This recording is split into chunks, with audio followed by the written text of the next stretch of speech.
Dale. A very good evening. It's 2 minutes past 8 on LBC. Welcome to Wednesday's Cross Question.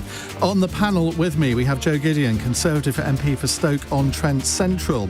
We have Baroness Anderson, the artist formerly known as Ruth Smith, who is a Labour peer, who's also Chief Executive of the campaign group Index on Censorship.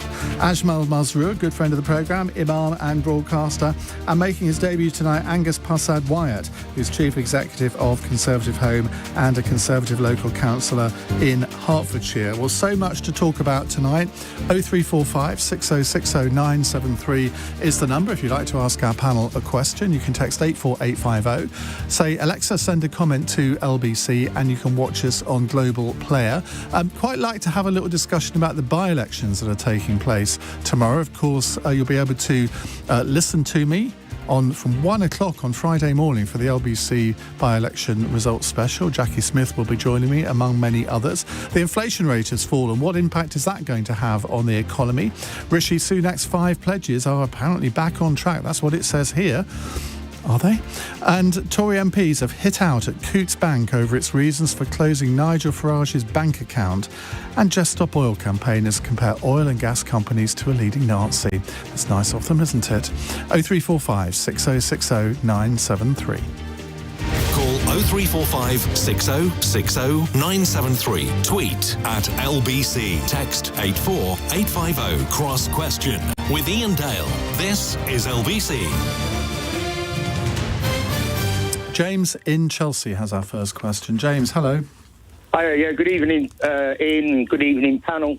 My question is simply, how devastating will it be for the Conservatives if they lose all 3 by-elections tomorrow?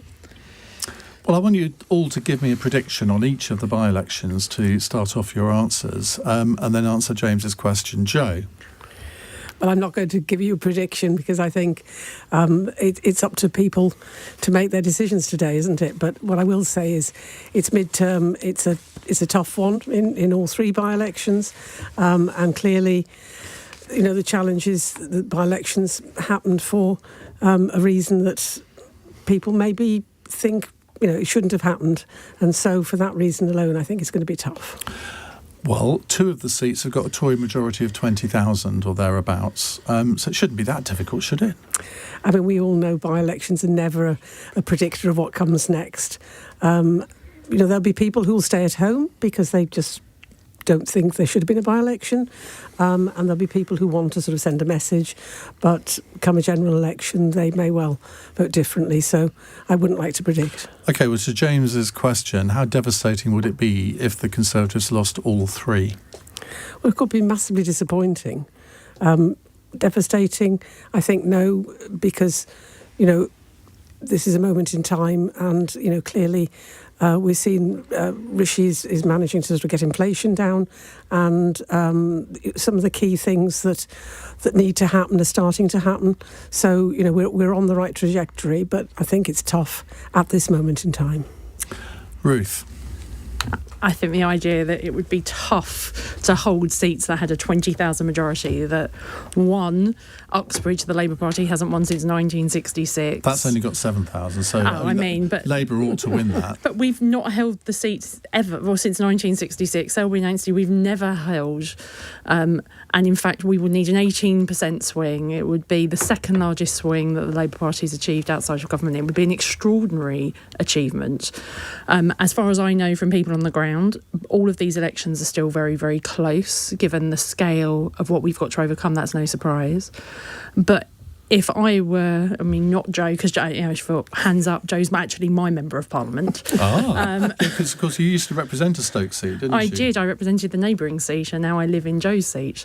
And my partner is contesting the seat at the next general election, so I'm quite invested. But just a bit. But if I was seeking to be Joe's successor from the Conservative Party, I'm not sure I'd want to get out of bed. We're on average 21 points ahead in the polls. It looks like that seats that we've had majority, that we've never been able to win before, are in play. That's got to be very, very concerning for the Prime Minister and members of Parliament around him. And I think why this would be devastating is they walk into recess a period where they're not together with very dejected members of Parliament if they lose all 3 seats. It's not given by any stretch. These are huge majorities to overcome, but I'd be really worried if I was the Conservative Chief Whip walking into recess right now. Well, the former Conservative Chief Whip is our first guest on the by-election show, Chris Heaton-Harris, tomorrow night. It's very interesting. When you put together these overnight shows, the Labour Party, I mean, to be fair to them, have been really good. Sort of local election night and indeed on Friday, lots of shadow cabinet ministers coming on. Should we say it's often more difficult to get Conservative ministers to come on, but we're doing all right this time. Local election night was a bit of a challenge. Angus, now from ConservativeHome, you obviously pore over the statistics of these seats. What are you expecting to happen, and what are you predicting to happen? So I think the first thing I would say is to echo some of Joe's comments about, by-elections do throw up strange results. Obviously, Ruth mentioned some of the swings that would be expected. We've seen over the course of the last few years in places like North Shropshire and Cheshire and Amersham, unexpected results and large swings take place. They are not always an indicator of how those seats would vote in a general election. Obviously, the question on the ballot paper is very different because come Friday morning, the Prime Minister very unlikely will have changed. The government won't have changed. Things will remain as they are. But going into a general election, that will be a very different picture and people may choose to vote differently. In terms of these 3 particular seats, I know you'll try and push me towards making a prediction. Well, you don't have a dog in the race, really. And, OK, you're a Conservative, but ConservativeHome commentates on Conservative politics. It's not an active political player, so you can be sort of reasonably honest, I hope. I'd hope so, and I think it's important to underline that point that we are, obviously supportive of the Conservative Party, but independent of it, and we view news from a Conservative angle. I think, as I said, it is the point in the cycle that will be tough for the Conservative Party. I think they've done a great job on expectation management that I think anyone, for them to hold on to 1 seat would be seen as great news for the Conservative Party. So I think to the listener's question, devastating, no. I think it's probably factored in that they will probably lose all 3 seats.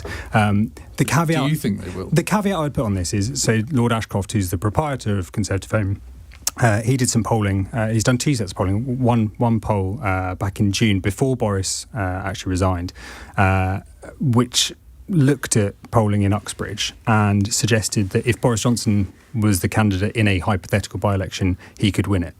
Now, there's obviously a percentage... Which was bizarre that then Boris Johnson resigned a few days after that. Yes, it was strange. I'm not saying that ConservativeHome is able to push people and pull strings in quite that way, but this suggests that there is maybe a level of support that's quite solid for the Conservatives in Uxbridge. I think ULEZ has obviously been a massive factor, and that came up in the focus groups that Lord Ashcroft did earlier this month or last week. That there is obviously really strong feelings about that. And I think, we were talking outside earlier about how, as we see people or seats starting to select candidates for the next general election, you're seeing a lot of local candidates get selected. And I think that local factor shouldn't be undermined. And I think when you are looking at the 2 candidates in Uxbridge, the Conservatives have got a local Hillingdon councillor and the Labour Party have got a councillor from Camden. And I think that's been coming up on the doorstep and coming up in that focus group as well. So I think Uxbridge is the sort of unknown. I think Selby should be winnable for the Conservatives, but I don't think it will be. I was in Somerton and Frome on Saturday, and despite the fact they've got a good local candidate and are running a great campaign, I suspect that's a hill too far to climb.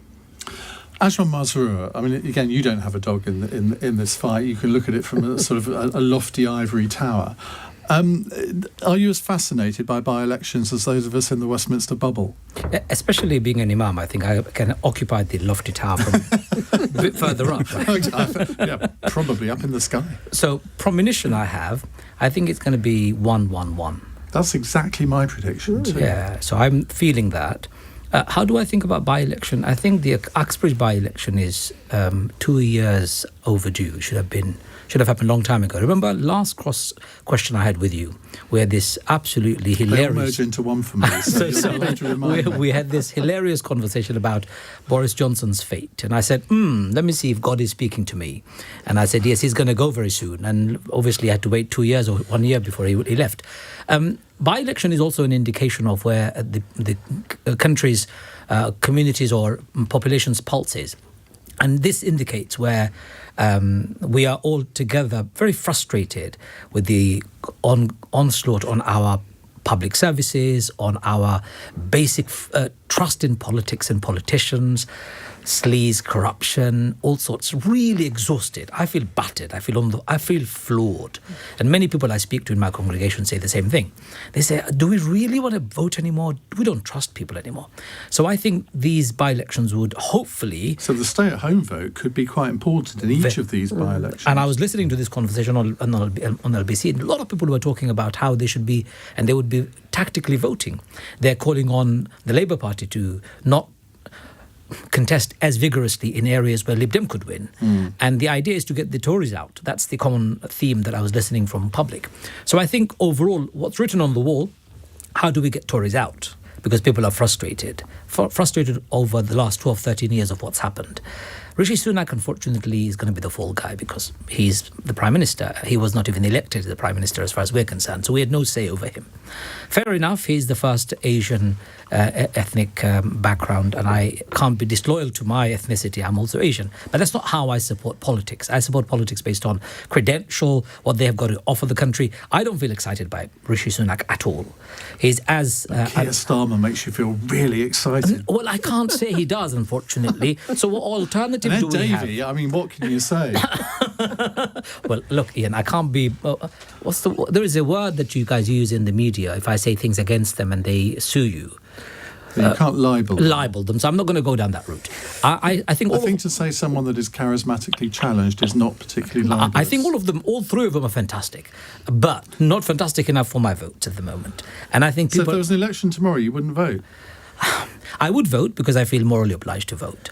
But I'm really going to weigh up between lesser of all the evils on the table.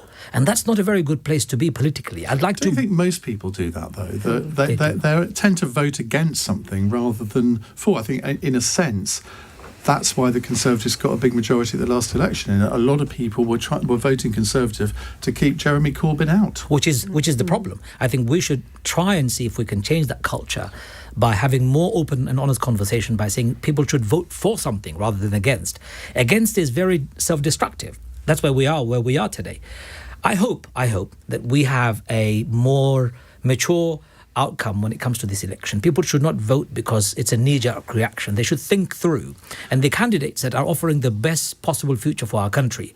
And people should not look through the prisms of their party affiliations. They should go beyond that and say, okay, what's good for our country? And even if that means we have a hung parliament, let it be. Let them negotiate a good way out for all of us rather than be politically and ideologically enslaved to a particular mantra. That is quite depressing, though, if you think about it, because I think all elections are won and lost partly because of the party leaders. And if we're sort of all nodding our heads and agreeing that we've got three party leaders who are charismatically challenged, and this I never said that. No, I know you didn't, but I think secretly you'd probably, if the microphones were off, you'd probably all agree with that. Well, there was no opposition from my friend here. You didn't say, yes, my... I know, actually, I was going to, and then thought I shouldn't interrupt you. I think that there's... Well, I completely agree, by the way, with what you just said about making sure that people have something to vote for as opposed to vote against. It was very easy for me at the last general election because my name was on the ballot paper and I got to vote for me, and that is always an easier thing to do because I always agree with me. But you're right in terms of the fact that this is hard politics, and actually the world in which everyone's living through is really difficult now, and we need to bring back some hope to politics. We also need to bring back some fun to the political space. It's a very serious time, but our leaders need to give us something to smile about too. They need to do what I did last night on the programme and play the Shake and Vac advert. That brought a smile to everyone's face. I mean, there are certain politicians that might be able to get away with it. I'm not sure that that's going to be Rishi's necessarily a good move for Rishi. I should have asked, are you looking to stand at the next election for Labour? I can't stand. I'm a member of the House of Lords. Of course you are. Just pretend I didn't ask that. I can't even vote at the next election, which my other half thinks is hilarious, the things that I will do not to have to vote for him. I would stand. Weird, isn't it? I would stand quite happily. Would you? Yeah, because I think it's a good time. I don't know for whom, but I would for myself. For conviction politician. An independent. Look, in this country we don't have much of an appetite for independent politicians. We know that from history, but we really need to get what we were talking about earlier on: conviction politicians rather than career politicians who are like Teflons or, I don't know, Coke in a party. They just swing in every direction. They can if they want to, but that doesn't do good to the country or the nation. Right, let's go back to James. What are your predictions for tomorrow, James?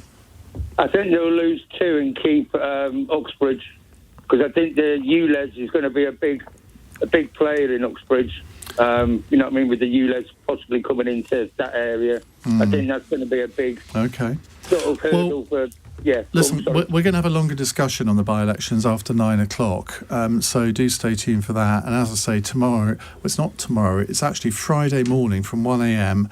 I'll be on air looking at all the by-elections for 5 hours from 1 a.m. with Jackie Smith and lots of other people too. So do tune in for that if you can stay awake. We'll keep you awake somehow. I'm just feeling sorry for you.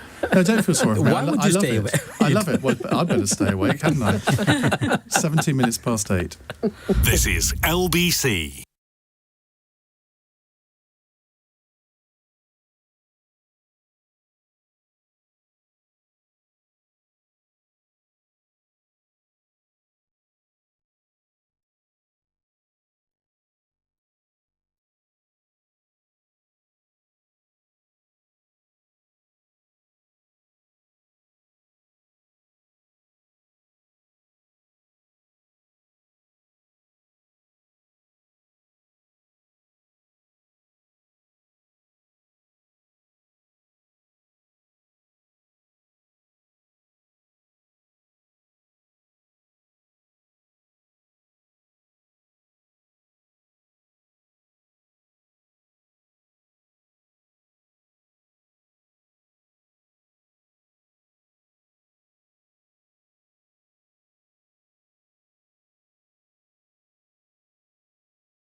Cross Question with Iain Dale on LBC. Text 84850. On the panel tonight, Baroness Ruth Anderson, Joe Gideon, Ajmal Masroor and Angus Parsad-Wyatt. Now, this Parsad bit of your name, tell us more about that. Well, so my unmarried name, maiden name feels like a sort of a gendered term, doesn't it? So it's a double-barrelled married name? Yeah, it's a married name. Okay. So Angus Wyatt by birth, and then married my husband 2 years ago. So it makes it a bit more glamorous, doesn't it? Well, depends which circles you move in. Right, let's go to another question. It's from Hassan in Westminster. Hassan, hello. Hi there. So, senior MP Tobias Elwood believes the Taliban have reduced corruption, brought security, and eliminated opium production. Should we engage with the Taliban as a legitimate government and also release the $7 billion of Afghan central bank funds that we have frozen? Ajmal Masroor. I knew you were coming in my direction. Well, there was reasons to come to you first and also to Angus, but I chose you. Thank you. You're very kind.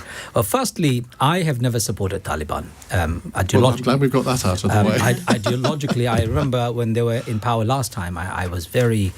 I've done many interviews saying that this is not Islam, the one that I subscribe to, and the one that I preach from my mosque. This is interesting, though, the caller's question, which is that actually Taliban has reduced the opium production substantially, and I've seen that report, I've read it.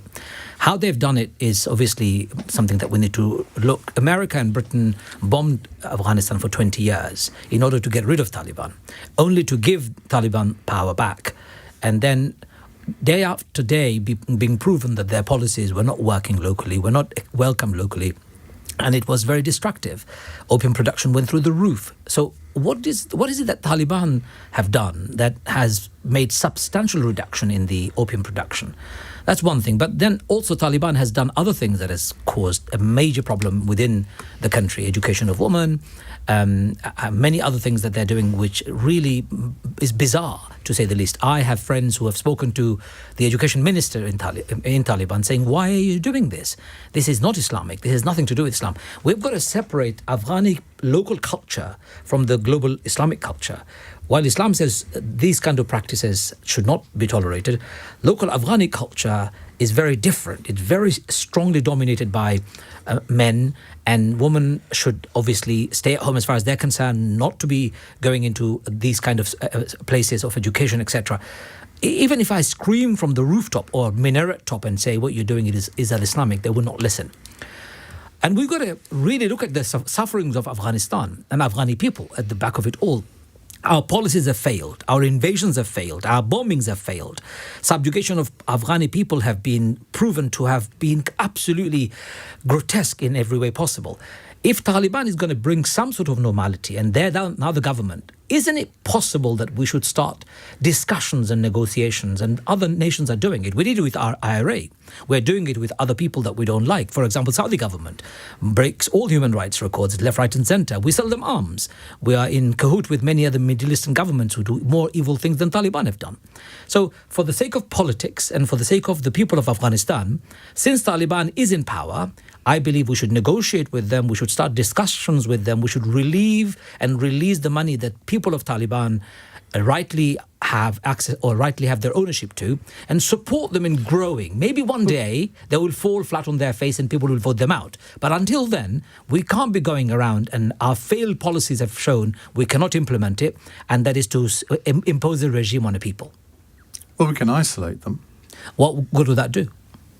Well, it might make them think about some of the policies that they're implementing. But hasn't done it. We've bombed them for 20 years. Hasn't changed them. When they were in government last time, we isolated them. I believe Afghani culture is very unique and very, very strange. Many other huge heroes in Alexander the Great and others have been quoted as trying to conquer Afghanis, but they couldn't. Afghanis have this thing within them. So what do we do and how do we work with them? I would like to work with them. I'd like to see the generation of elders who rule today. Work with them and say, OK, we're happy to negotiate with you. We're happy to even pump money into the country, but you will allow women to be educated. Would we say the same thing to the Saudis? We will buy you weapons. Could do. We will buy you. If we are consistent, then Afghanis will listen. Well, we sell them weapons. We don't buy them from them. We sell them weapons and we buy their oil. Would we say that to Saudis? If we do that, then Afghanis would listen to us. Well, we have actually said that we want the Saudis to modernise, and to an extent, to a very small extent, they have. But just before I go to the rest of the panel, what do you think of a Tory MP that makes a video that is then retweeted by the Taliban? I mean, it defies belief. He must have said something that the Afghanis love. The bottom line, Iain, is that we have got to be consistent with our foreign policies. For too long, successive government in Britain, it's a colonial thing, I'm afraid, and it continues today. We are following unethical foreign policies that actually blows back on us, and we are really suffering. Iraq, Afghanistan, our policies in the Middle East, North Africa, it hasn't worked. It's about time we reorganise. It hasn't worked, but if you think back, and people often forget this, the original reasons for going into Afghanistan, I think, were absolutely 100% bang on. The fact that it all went wrong after that, fine, I'll agree with that, but that there were perfectly valid reasons for doing that. But they found Osama bin Laden in a village in Pakistan, not in Afghanistan. Well, they didn't know that at the time, then they bomb a nation up for 20 years only to discover the guy's in a different country. It makes no sense. Well, he may not have been in a different country at the beginning. I don't know that, nor do you.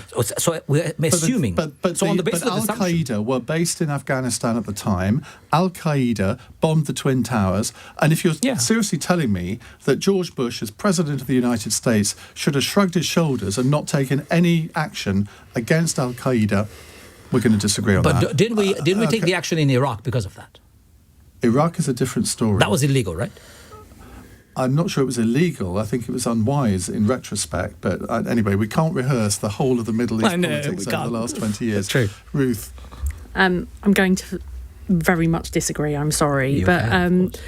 I think Tobias's interventions were offensive and ludicrous this week. I don't understand someone who I actually have a huge amount of respect for and who has been a strong voice on international relations and defence as chair of the Defence Select Committee. I have no understanding of what he thought he was doing. Especially line by line, BBC Verify have gone through, sorry to cite the opposition, but have fact-checked everything that he said. And actually, opium production's up 20% since the Taliban took over a year ago. There are so many different parts of this that I want to put on record, but I run a freedom of expression organisation. I publish the work of dissidents who are both in Afghanistan and who are outside of Afghanistan. I have an event tomorrow evening featuring the work of Afghani journalists who have been persecuted, the women who have not been allowed to be journalists. I think this is just abhorrent. Next week, on the 25th of July, all beauticians are to shut up shop in Afghanistan. That may be a small thing, but that's because that's something for women. This is still going on, and the Taliban are still affecting every part of women's lives. Education is simply ceased. And the idea that I would love to sit down and negotiate war, the threat of power gets you so far, but actually everything is resolved ultimately by conversation. But when the UN can't even send people in to support people because women are not allowed to be sent in to Afghanistan as for development workers, then there is something very, very wrong. This is not a normal government. And in terms of our place on the international stage, every one of our partners in the G7 has agreed not to open their embassies, and they have done that with good reason. And I think Tobias has gone in a very strange direction and is speaking as an independent MP, and obviously he'll have privilege when he gets back to talk about why he's done what he's done. But I couldn't disagree with him more. And candidly, my Christmas card last year was designed by an Afghani graffiti journalist who was literally in a cave hiding from people. We have all met Afghanis in the UK. There is a big community in Stoke-on-Trent where I live whose family have had to be in hiding for over a year. This is real and is happening to people who have supported us when we were there for whatever reason we were. And candidly, Tobias should have known better. Well, the BBC have a female BBC Afghanistan correspondent. I think she is Afghan. And every time she comes on the TV screen doing a report, I think that woman must have balls of steel. Absolutely. I mean, some of the women we are dealing with they're so brave. And most of them are now actually in Afghanistan, now in Pakistan, because that was the easiest place to get them to. But they're stuck in Pakistan. They can't go back to Afghanistan, and we can't get them anywhere else. And the people who continue to write about what's happening in Afghanistan, it is why media freedom is, when we talk about freedom of expression, that's what real freedom of expression is. You both have had a very long freedom of expression, which means we haven't got time to go to our other panels before the news. So we're going to go to the news and then we'll come to Angus and Joe in just a moment. It's 8:30 on LBC. Time for the news headlines with Charlotte Morgan. It's hoped today's fall in inflation will ease pressure on mortgage rates. The Consumer Prices Index dropped to 7.9% in June, driven largely by cheaper fuel prices. It's understood British banks will be told to give customers 3 months' notice and an explanation of account closures. Nigel Farage claims documents show that Coutts, part of the NatWest Group, shut down his account after deciding his views did not align with theirs. And a review is recommending a financial award for veterans affected by the ban on homosexuality in the armed forces in the years before 2000. Olympian Dame Kelly Holmes, who served in the army and came out as gay last year, says the report is an historic moment. LBC weather, showers clearing for most tonight, a low of 7, largely sunny to start tomorrow with a high of 24. This is LBC.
Cross Question with Iain Dale on LBC.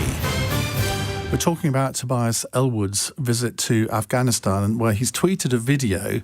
I won't say it's in praise of the Taliban, but it's certainly not really criticising them very much. The question is, should we engage with the Taliban as a legitimate government of Afghanistan? Joe Gideon. No, so I have to agree with Ruth. I think that there is a place for diplomacy, but certainly not when human rights are still so incredibly abused, and the role of women and women's rights in Afghanistan will have to change significantly before we can have any sort of productive dialogue, I believe. Angus. Yeah, not a huge amount more to add other than to agree with Joe and Ruth. I think, Tobias's comments are severely misjudged. I think it's very surprising to hear the chair of the Defence Select Committee come out with comments like that. I think quite aside of the situation facing Afghan nationals in Afghanistan, obviously Tobias is a member of the Parliament in the United Kingdom. He represents a community which will presumably include some people who have come over to the United Kingdom under the Afghan resettlement scheme. And I think for them to have been fleeing the Taliban in that way, to come to the UK and to hear their Member of Parliament, or, for other people around the country to have heard a UK Member of Parliament come out with some of those comments, I think is really a sad state of affairs. Do you think he should be removed as Select Committee Chair, the Defence Select Committee Chair? I wouldn't be surprised if it happened. I mean, how would that happen? Would it be the committee voted him out? No, it's got to be a vote of the House. Has it? It's a vote of the House to appoint. Well, you should be lucky that the House has risen today, I suppose, for the summer break.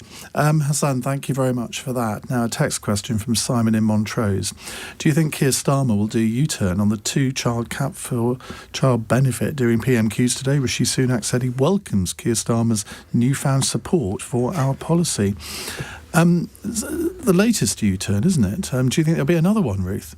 I don't think it's a U-turn. I think that we're having to look at what is the reality of the economic situation we may well inherit after the next election. Having said, because of the mess that has been created. Having said so that... why vote Labour then if you're just going to adopt Tory policies? So I hadn't finished. And there is a big difference. And you're right, and it comes back to the first conversation, actually, about giving some hope. We're going to have to look at everything in the round.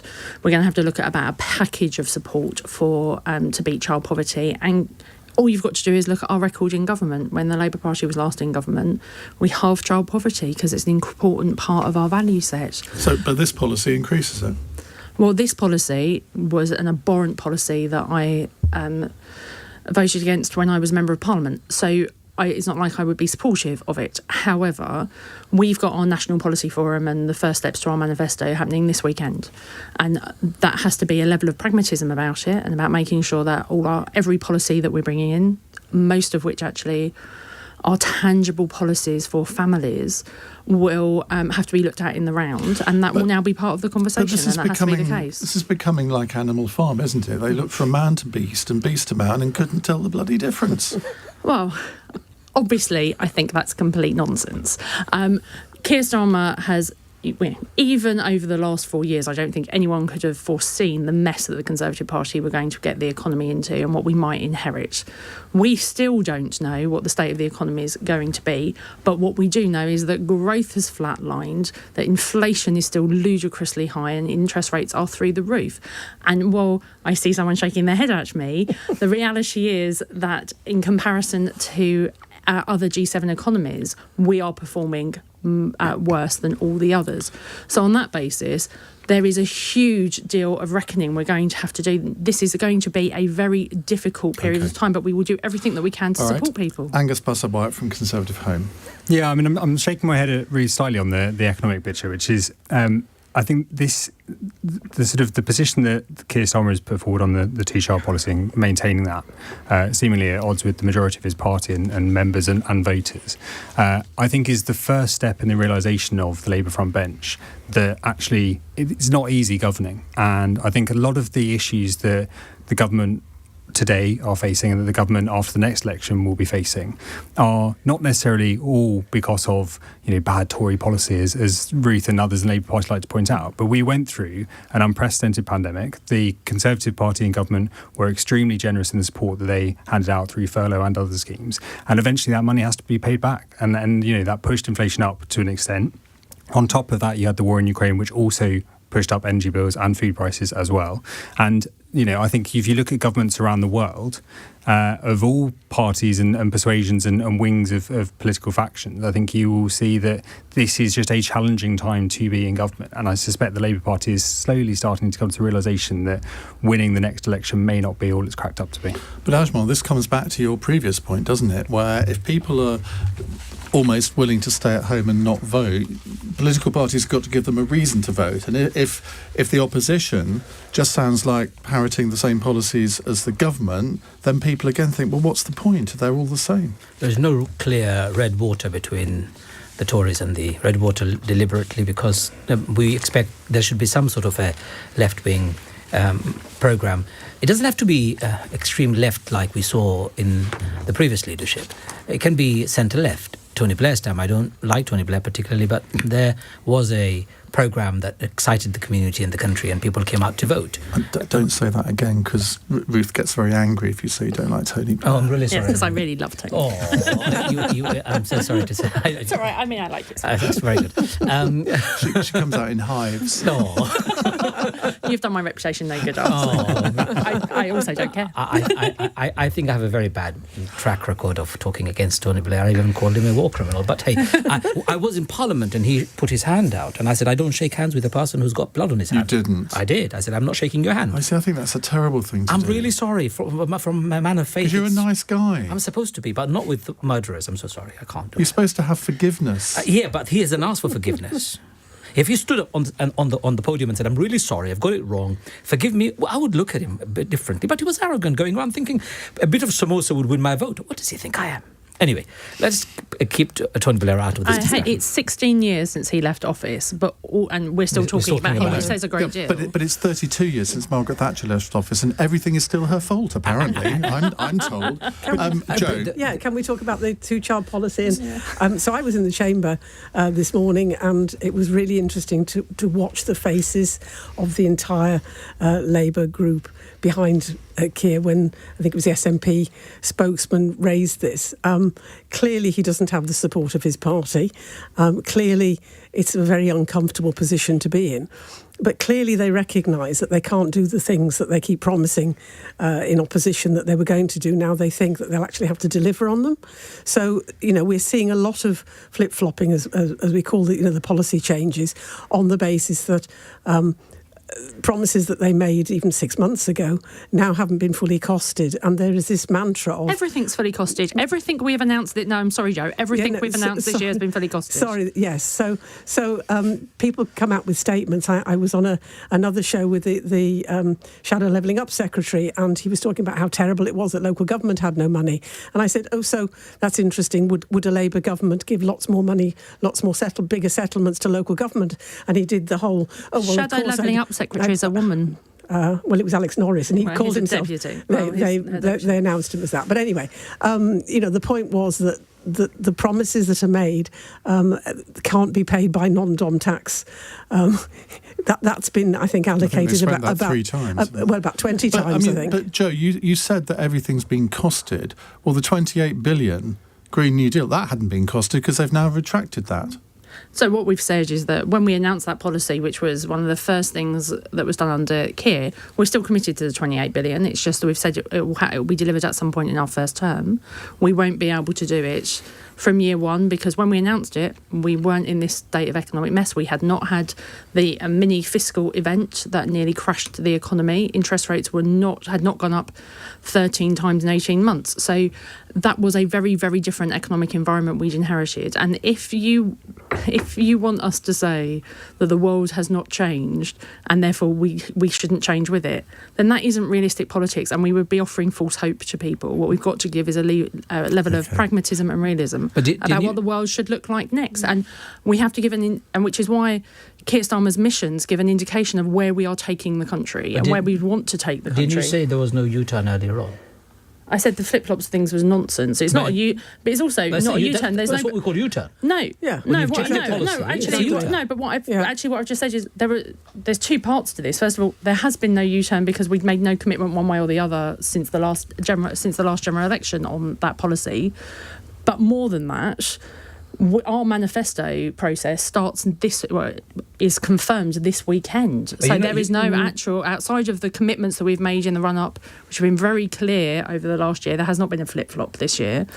They've been very, very, very clear this year. But in Nottingham on Friday, the process starts with the negotiation of our manifesto, and we negotiate our manifesto. And I think that's a brilliant thing. But I think one of the conversations we had earlier on, if we want to give hope to the voters, we've got to be honest politicians. We've got to be politicians of conviction. We've got to tell people, actually, guys, we've got that policy wrong. We're going to change that and make it right. That's nothing. There is nothing wrong with that. And when politicians try and hide that using flowery language and try and say it's not a U-turn and it's not going to be a U-turn, I think you lose the confidence in the voters. I'm not against U-turns. This is fantastic. We all change our mind. Just say to the public that we've changed our mind. The economic reality is not the same as before. Really sorry we can't do that. Maybe in 10 years' time we'll look at it. Well, to be fair, that's what they did say. That's exactly what we said. U-turn, but admit that and then say we're going to revise it. But then you can't say you're going to deliver any number. You can't say you're going to deliver any number of policies, and there's a clear commitment. I mean, every time I listen to a debate, it's Labour would do this. Every time I go to an event, there's a whole load of promises about green revolutions and everything, but there's no costing behind it. So when you say we need, anything we promise is fiscally responsible and it's being costed, the mantra doesn't seem to match the reality of what I'm hearing on a day-to-day basis. And it would be unfair to attack Labour only. Conservatives are colossal when it comes to breaking their promises, including our European Brexit. Come on, look at the promises that's been made and where we are. I know you like that topic, Ian. Avoid that. Rick has a follow-up text question on this, which we need to deal with very quickly. Should Labour just do a Boris Johnson, said no one ever, and promise 40 new hospitals and thousands of new police officers and medical staff and then deliver absolutely none of the promises then? That would be better, I suppose. Well, they have delivered the extra police officers. That's an indisputable fact. But, the basic point is promise the earth, and then you don't deliver it, but people don't really remember. I'm not sure that's the kind of cynical politics we want, is it, Jo? No, it isn't. But they don't. People don't know what you do deliver. So when we're talking about NHS reforms and additional funding, we're delivering 160 new community diagnostic centres at a cost of 2.3 billion. We're delivering 50 surgical hubs. So all these things are over and above the 40 hospitals because the world has changed. The world changed with COVID. These 40 new hospitals were never going to be, were they? That's the point. The point is that they are still going to be. No, they're not. There was never 40 new hospitals. There were 40 hospitals, some of which were going to be new, and some of which were going to have an extra wing built on. Yeah, but as I say, diagnostic hubs. It's kind of. It's right, Boris is gone. You don't need to defend him anymore. I think it's kind of semantics of, semantics of a hospital is not a hospital. No, the point is... It's hospital capacity, isn't it? It's extra beds. They don't say that we're going to build new hospitals. It's hospital wing with the word wing chopped off. Yeah. It's 8:46. This is LBC.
Leading Britain's conversation. Cross Question with Iain Dale. Alexa, send a comment to LBC.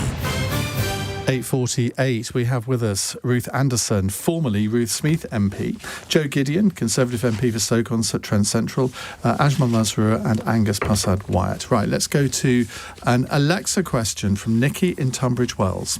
Does the panel think it is right that institutions and companies need to protect their reputation and get rid of characters such as Nigel Farage?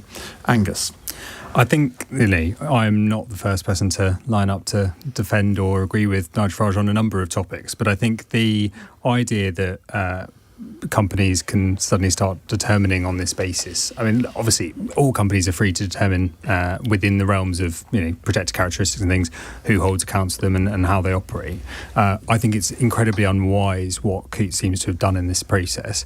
I think it sets a real dangerous precedent that people start being singled out for views that they've expressed at various points in history. And I think what's really not clear is how far does that extent go? I mean, the document that Nigel Farage put out today, the 40-page document, which I admit haven't read every single one of the 40 pages, but some of the snippets that I saw, it seems to be that they are sort of verging on defamation in terms of and libel, going back to your earlier point, around some of his views and his alignments and whether he's kind of working for the Russian state and all these sorts of things, which I think are quite dangerous statements to be making, particularly in the context they didn't expect the document ever to become public, did they? Well, no, of course, but I think, but that's ultimately the point. Is I think if you are going to be making a judgment and closing someone's bank account, you should be damn well sure that you're going to be able to stand by your reasoning for doing so. And I think this document has showed that.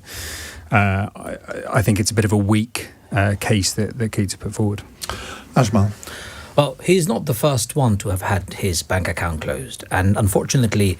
Does that make it right? No, I was about to say so for example, my own bank account was closed many, many years ago. My crime was a Muslim. Any activist from the Muslim background who became very prominent since 9/11, we experienced awful treatment from financial institutions. Many mosques, many charities' accounts have been closed. Unfortunately, this was not a discussion when it happened to many of us, the Muslims.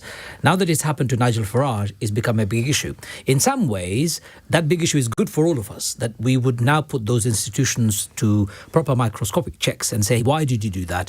Can you stop doing this? Or we put in some policies that they would be governing them. It is wrong of any institution to single out people based on their opinion, because we can't be a police state like North Korea or maybe countries like in the Middle East. We need to allow people to have diverse views. Of course, if they are views which are racist or calling for violence, we need to stamp them out very quickly. But Nigel Farage, as unsavory as he is, I have fought with him on many TV and radio programs. There is no reason for anyone to close down bank accounts of a person who is political as well as outspoken like him. Where do we draw the line and how far do we go? Whose bank account will remain open and who determines it? Who decides it? Somebody in Shanghai decides that a person who is in the UK talking about politics in China, they should have their accounts closed. Somebody, I don't know, in Tel Aviv decides which bank account of which activist gets closed because they're supporting the Palestinians. We can't have that in a free world, in a democratic world. We have to have policies, we have to have legislation that protects our individual rights, our freedom, especially economic freedom. If that's taken away, our country will collapse pretty quickly. We'll all be in trouble. So I call out to our government, our policymakers and banking institutions to say, look, stop this behaviour. It's not acceptable. It's unethical and unacceptable. Joe. Yes, it's completely unacceptable. I mean, it verges on political discrimination, because clearly it was his political views that they were offended by. I have to say that I would consider it equally unacceptable if it was a Muslim, if it was Jeremy Corbyn. The principle is that this is a non-financial reason for discriminating against somebody, and it's just simply wrong. As politicians, we're all called politically exposed persons, and actually lots of MPs have had real problems with opening bank accounts.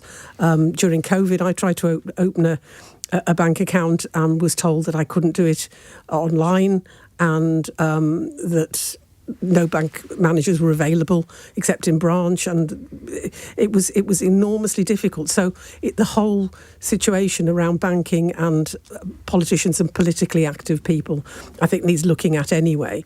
But the principle is surely that banks are there for their customers, regardless of any. Being a politician is not a protected characteristic, but having political views surely is not against the law in a democracy. Ruth? I'm completely torn, honestly, but the reality is I'm still not sure that we'll know exactly the full story here. Forgive me for not thinking that there might be more to come. Well, we've the got story. the full story in this document. Yeah, but we don't know. We don't know how much is missing or what else is to come. But no one's bank account should be closed down because of their politics. I find it really bizarre that he was also offered an alternative bank account, that it was a brand they didn't want associated with him. No.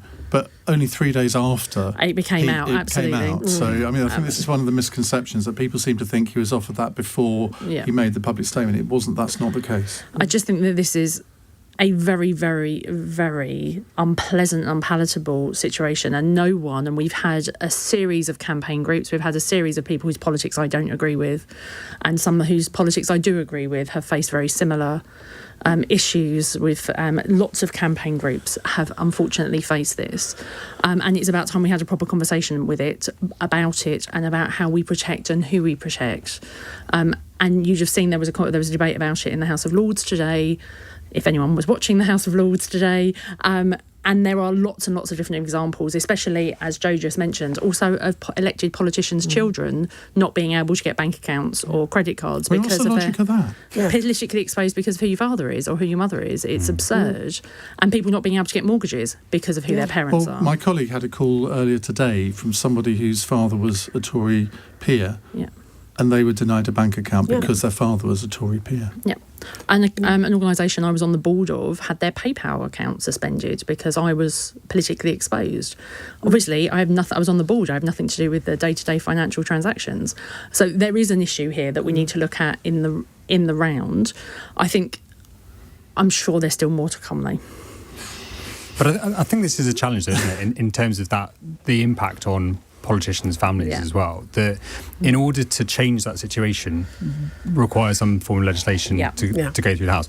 For that to happen, the headlines write themselves, don't they, in terms of MPs trying to rig the system, they're trying to circumvent banking regulation, and I think that's the real challenge in this, is that clearly something needs to change, but it's going to be a brave MP or a brave government that pushes that agenda forward. There's 3 or 4 car insurance places that won't issue car insurance to members of Parliament, which is just bizarre. Is that more to do with how many of them have had speeding tickets? Also, and got somebody else to pay for it. If you're a journalist or a broadcaster, you can find it very difficult to get insurance as and an actor. I've been denied investment for a company I set up because I'm a politically exposed person, and that was a nightmare. £5 million worth of investment went just down the drain. Is that when you were a candidate? No, this was 3-4 years ago. How are you a politically exposed person? Apparently, you're Imam. I stood for parliamentary seat twice. And did you? Yeah, of course. Didn't you know? No, I didn't know that. Yeah. Well, when was that? 2010 in Bethnal Green and Bow. Did you? For the Lib Dems. I know you love them. Goodness me. And I became second. Corey, never book him again. I became second, would you believe? The biggest swing in the history of Lib Dems in that area. But you can stand in the next election? Not for Lib Dems. I left them in 2013. Oh, there's a whole history to you that I didn't know about. I'm glad you didn't know about it. But it is very sad. Quickly, and I shouldn't have gone into that because we've now got. I want to do another question, and it's from David in Birmingham. Just Stop Oil has compared oil and gas companies to the Nazis. Can there be any defence for such a crass comment? Now, they compared the company's defences for its role in causing climate change to the defence offered by Adolf Eichmann for his role in the Holocaust during his trial in Jerusalem in 1960. Ruth? If your argument is so weak you have to bring in the Holocaust, then you have lost, and it's offensive on every level, and they should apologise immediately, not that they will. Joe? Deeply offensive, and yes, I agree they should apologise. Cool. Short answers on this one. Angus? I think they are trying to grab headlines and make a splash in the way they normally do, and I think it's completely wrong of them to have said that. And I think, as Ruth said, any comparisons to the Holocaust or the Nazis is very dangerous rhetoric. Ajmal? Complete destruction to the entire argument, isn't it? We're trying to win over people. This just loses the whole argument. Strawman argument, really. Silly, and they should apologise. But that's what they do every day of the week with their protests, isn't it? There is an element of stupidity in what they're doing, and I think we should all stand up and say. But there is also a denial on the part of the rest of us about the danger of the climate change that we're facing. 47 degrees in Italy? I can't believe. I didn't think in my lifetime I would ever see that. My wife goes to Spain very often, and she just cancelled, saying, I can't go at 45 degrees. Do you know, we have just booked a few days to visit friends in Spain at the end of August, and my partner said to me last night, said, if it's these temperatures, I just cannot go, whereas I love the heat. Well, what are we going to do about this? The climate change is real, and it's going to... my parents come from Bangladesh. Half of Bangladesh would go. Half of London would disappear. Yeah. Many countries that we love would disappear because of climate change. Something has to be done. And if the politicians are going to be ignoring it, or we're not doing... But they're not ignoring it. This is the point. No, sufficient work we're not doing, or our promises are not working hard. But, of course, it doesn't give them justification for behaving badly. Right, we're running out of time, so let's go to our last fun question. It's Daniela in Bridgewater. Barbie or Oppenheimer? Which will you be in the queue for this weekend, and why? Well, I'm going to go to Jo because she's kind of dressed like Barbie. Thank you. I'm dressed in pink, and a number of my colleagues dressed in pink as an homage to Barbie for PMQs today. Is that right? Yes, that is right. Good God, what's the world come to? Because Barbie and the film is supposed to be... more of a Cindy girl? A sort of... Well, because of the lack of blonde hair. But, Barbie is that representation of that women can do anything. So, and one thing that struck me is generations have grown up with Barbies. Barbie has changed from being a sort of an icon of kind of the blonde, slightly, how shall I put it? Bimbo-ish? Thank you. That was the word I was looking for. I was trying to find a kind of more subtle word, but bimbo-ish, through to, Barbie as the president, as an astronaut.